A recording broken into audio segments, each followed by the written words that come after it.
Just, if you please, give me a nice tall glass of dust.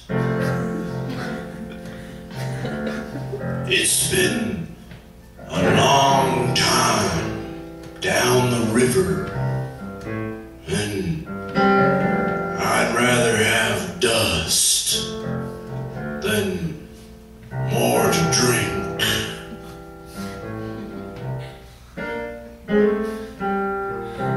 You're kind of cute, you know that?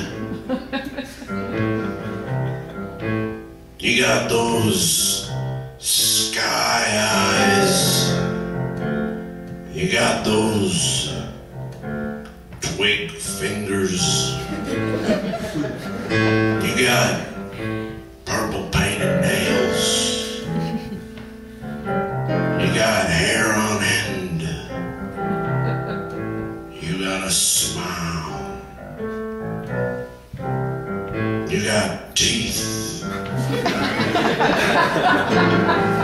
You got freckled skin. I like all that on a gal.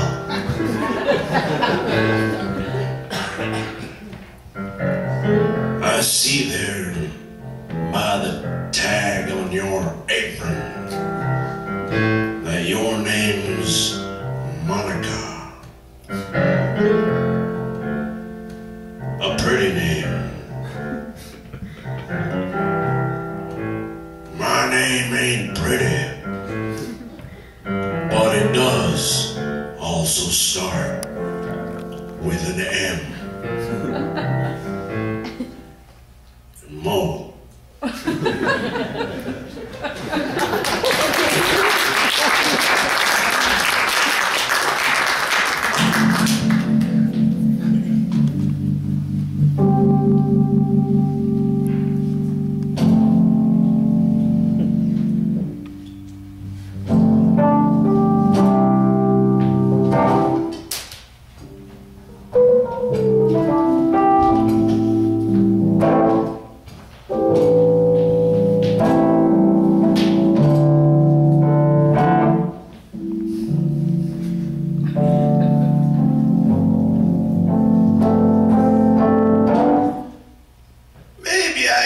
Drunk enough to fall.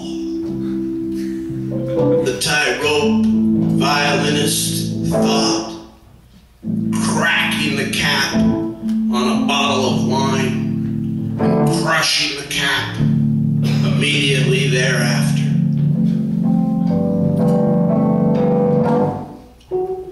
Or maybe if I pace myself alcohol-wise, I might attempt a flip. The tightrope violinist thought. He scrambled up onto the stone wall and tied one end of the rope to a drain pipe and took a few swings. 13% proof, he checked. 3 oceans, the wine was called. Which 3? The tightrope violinist wondered.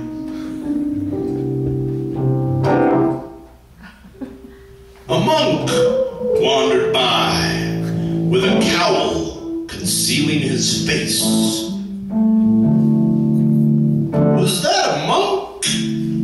The tightrope violinist wondered.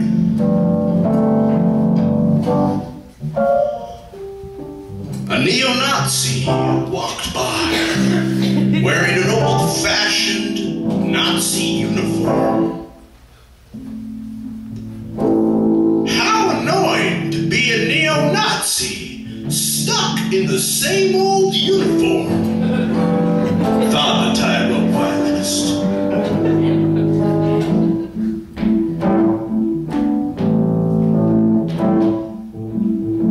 I still haven't gotten off the wall, he thought.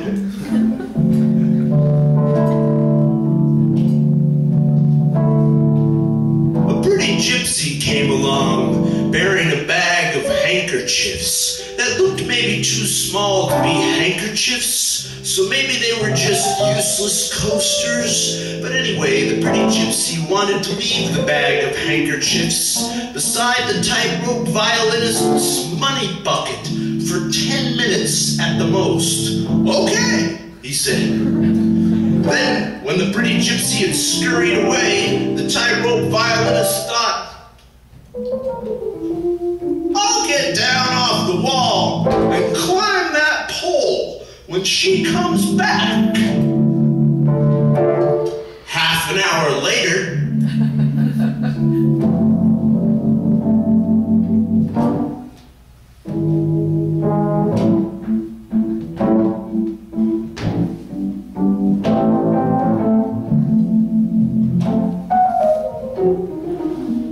the tightrope violinist was drunk, and the pretty gypsy still wasn't back. Then the pretty gypsy did come back and took her bag of handkerchiefs, but that didn't make the tightrope violinist any less drunk. But then he wondered if he thought it would or should or would or wouldn't.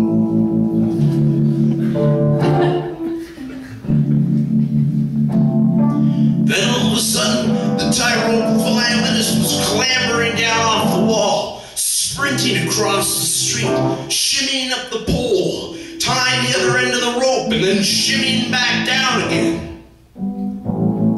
"I did that," the tightrope violinist thought. "So maybe it's time to break out the violin and try a little bit of tightrope violin action in and of itself."